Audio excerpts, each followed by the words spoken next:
0-0. Phillies fall to San Diego as we welcome you to Phillies Postgame Live, presented by our friends at Cure Auto Insurance. Ricky Pitalico is back. I'm sorry you had to be greeted like this. I'm Michael Barkan. We talk about tonight's game, and we call it as we see it. We call it probably as you saw it. Ricky Bo, this was terrible. The Phillies were terrible. I don't want to hear anything about Avila and his six walks. Three of them were against Harper and Kyle Schwarber. We would have walked them. Let's start with Michael Lorenzen. I mean, he comes here. His first two starts are spectacular. Everybody thinks he's the next whatever in this rotation. And now that we've seen him enough, I think we've gotten to the point where, okay, what does he do? What does he do well? What does he do wrong? And it seems as though he's a higher up version of Aaron Nola right now. He's giving up a lot of home runs. He's walking a lot of guys. It seems like he's elevating a lot of his pitches. This is a guy that's got to live on the bottom of the zone. Yeah.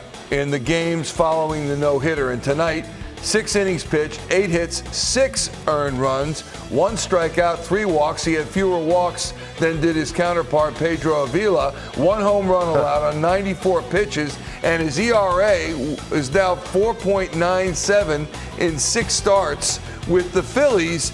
And since that no-hitter, Ricky Bo, you look at an 8.4 ERA, but also 6 earned runs allowed, 4, 3, 6 tonight.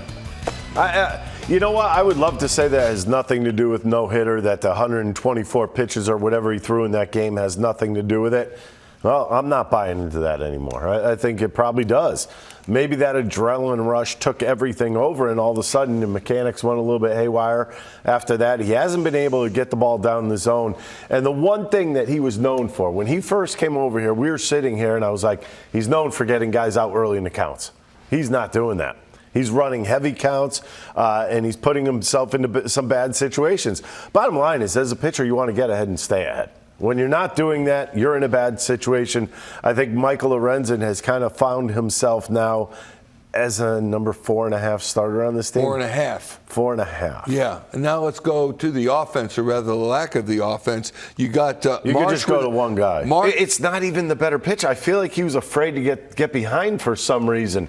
When you think about it, it's an 0-0 pitch. Where are you looking? You should be looking to extend your arms, not to pull your arms back in and hit the baseball. But that's what he had to do twice. He did that in his first 2 at-bats early on, 0-0 counts. You have to be able to work a pitcher a little bit. I don't know what his fear was of Avila tonight. What would you have been afraid of him? I mean, you look sinker. If you get the sinker, you just try to barrel it, see what happens. I mean, I know a lot of guys didn't have a lot of success, but you also walked 6 times and you did nothing about it. Yeah, Avila had an ERA coming in at 2.67. Now it's barely over 2. He looked pretty good, and the 6 walks. I don't care. Here's the difference. He knew that he could get out of anything because he could throw a ball down with movement. Exactly what I was saying about with Lorenzen. If Lorenzen had good ball movement down below the zone, there wouldn't be much of an issue. But because he has his ball's flattened out a little bit, he's got to raise it up a little bit, and hopefully he's hitting that strike. Instead of Avila, he's just pounding the zone, little sidearm kind of movement on his ball, and he's just getting ground balls. It's that simple. If he wasn't getting ground balls and the balls were flying in the air tonight, he would have had some problems. Here's the other thing. We've been talking about how the Phillies are going to take this wild card, the top wild card spot running away. And take a look at the wild card standings right now. Yes, the Phillies are still number 1 in the standings, but the Cubs are a game and a half back of the Phillies. So this is far from over. With 24 games remaining in the regular season, the Cubs aren't lying down, nor are the Reds or the Marlins. Are coming in here on Friday lying down. The Diamondbacks are still there, and yes, dare I say, the Giants. Everybody's bunched up, and if the Phillies can't right the ship right quick, they're going to be in trouble. I think they can right the ship. I mean, the one thing you don't want to do is go on the road for another wild card series like you did last year. You don't want to go down that road again. I think the path that is open for you to go down is to be the home team, to give the Philadelphia a little bit of red October, at least to start the playoffs, and then you go on the road for the second series if you were to win. But the one thing here is that you got to put the pedal down. This is the time to put the pedal down, not late September. Yeah. I think, the Phillies are on this hot little streak, besides tonight, of hitting the baseball hard, hitting the baseball out of the ballpark, good things have been happening to them. And a lot of people, not from around here, will say, when is that going to end? When is the offense going to go cold? That's the fear that Philly fans should have. Well, is it going to go cold? You have too many guys that are hitting the baseball right now for it to just go stark cold. And again, in fairness, we point out they were 9-4 in their last 13 coming into tonight's game. Now they are 9-5 in their last 14. So that's still very good. It's a great winning percentage, but the Cubs are winning ball games as well, and you can't lose games that you should win. Oh, by the way, the home run streak ends 17 games with at least one home run. The other streak was 7 straight games with multiple home runs, 7 straight. Both those streaks are over. And then Bryce Harper, there's no Trey Turner in the lineup, and we don't know when he's returning because he's out as of today on paternity leave. Congratulations, and that's great, but they don't have the hottest hitter in the game right now in the lineup. And Bryce Harper, since September started, Ricky Bo, he was 0 for 4 tonight, 0 for 19 for September, caused him to shave his beard, we think, and sure that did not help tonight, although he was on base with a walk. Wow, Bobby, bad news over here, you. Well, you know what? I mean, look, this game turns on a dime. Reality, you know, things happen strangely in baseball. Things go well for a long period of time, like they have been offensively for the Phillies, and now, okay, you're hitting a couple bumps in the road. What is the answer? The answer is come back and win tomorrow. You got a day game tomorrow. Be ready to play baseball tomorrow afternoon. That is the bottom line. That's all you can look forward to. JT will probably be back in the lineup behind the plate. And you just got to hope, well, Wheeler's on top of his game. Yeah. You know what it is? When someone like myself can see it or never play Major League Baseball, then it seems glaring to me. But when you see Nick Castellanos hits into 3 double plays on 5 pitches and accounts for 7 outs, that's not a good thing. Michael Lorenzen is on the decline since that no-hitter. Nick Castellanos put a lot of bad at-bats tonight. I mean, useless at-bats. Yeah. If you really think about it. He hit into 3 double plays. He accounted for 7 outs on, 6 pitches? Mm-hmm. 7. I mean, 7 pitches. I mean, that is not easy to do, as a matter of fact. As a matter of fact, hitting into double plays 5 pitches. 5 pitches. 5 pitches, 4 at-bats, but he 7 outs. I mean, that is almost impossible to do. That is a bad night. That is a really bad night at the office. I mean, it almost seemed as though the Phillies looked a little tired tonight. They did. Offensively. I thought they looked tired. And I never make excuses for a team. I thought they went out there tonight and they looked lethargic.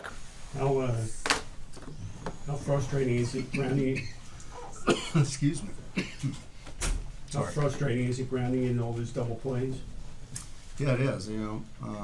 For whatever reason, I stopped counting after the 6th, but we made 13 outs on the ground through the 6th inning. So, it was just one of those nights. We, 7 walks.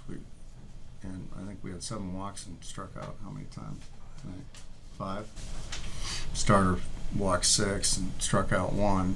Usually that's a recipe for some runs, but it didn't work out tonight. What were you seeing out of the at-bats against Avila? Because like you said, I think you guys got 6 walks off of him.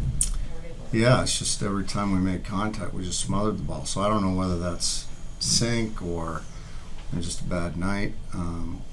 We did kind of keep us off balance, but that's the way it goes. Are you at a point where you're getting concerned about Lorenzen's recent performances here? I thought he was good early. The first and second inning was good, and you go through that middle of that order, it's pretty tough. So he gave up, some barrels in the 3rd, settled down in the 4th, and then what were the 4th and 5th, 6th, 3 walks. But the balls that were put in play were not hit hard. So, leadoff walk and the 3 walks as he got into the inning, and our pen was short tonight, so I let him go a little bit. But I do think that his stuff and his delivery was smoother tonight than I've seen in the last 2 since the no-hitter. So I'm not really concerned about him. Do you think his innings number might be coming to play in that? I'm just looking at he's getting fewer swings and misses, he's throwing fewer strikes. Yeah. So yeah, it could be, but some of them might have to do the aftermath of the no-hitter still. 124 pitches. takes its toll on you. And I know you said you're going to stay with the 6-man through at least the doubleheader. Do you see Lorenzen finishing the season in the rotation, or is all that up in the air right now? We've talked about a couple of things. We've talked about piggybacking him and Sanchi, and depending on what the opposing team's lineup looks, who starts, who finishes, we can jump around with that.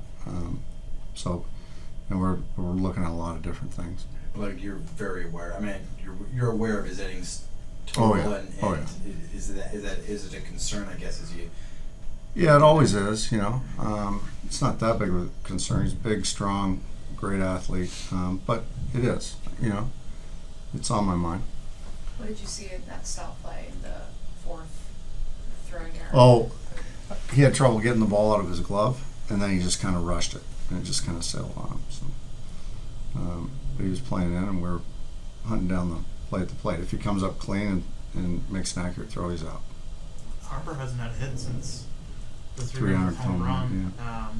Anything in particular that sticks out about the at-bats during this trip, or just kind of He's just pulling off a little bit, so we got to getting back to the middle of the field and using the opposite field, getting him to stay through the ball.